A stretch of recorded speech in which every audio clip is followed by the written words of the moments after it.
ka, may utos ako sa'yo. Dahil bigyan mo ako ng ito. Eh, ikaw po muna ito. Wala. Dali na, So, yummy. Kasimon with love.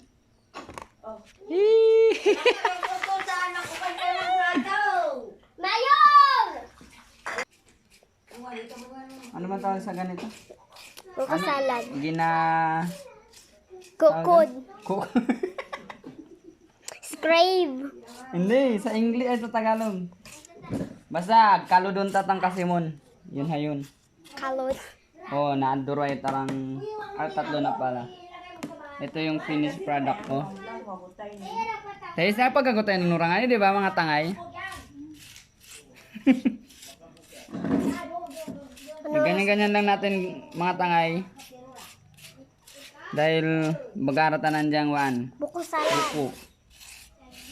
Pero ano na rin, kasi mo balag ta beteng. Holi, moli, holi, holi, holi, moli. Kaya ngaling-ngalan ni Arvin. Wow! Amazing. Ayan, nauna ng nakawdang bintang ni Arvin tang condense.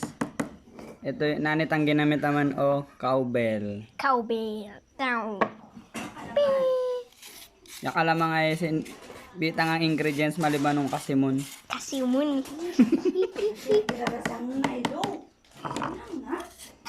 Manili ka pa nga Kaya nga kung gaba yan ng video.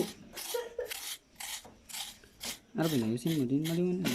Nakikita din. Hindi, ready po siya. Oh, wow, amazing. So beautiful. Takang. Nakakatakam na daw sabi ni Arvin. Jesus. Oh, pero kapag natikman nyo na. Uy, natikman mo di ba, Doy? Masarap. Guys, kain tayo. Ano? Anong lasa? Good. Good? Not very good? Good. Super good. Oh, super good.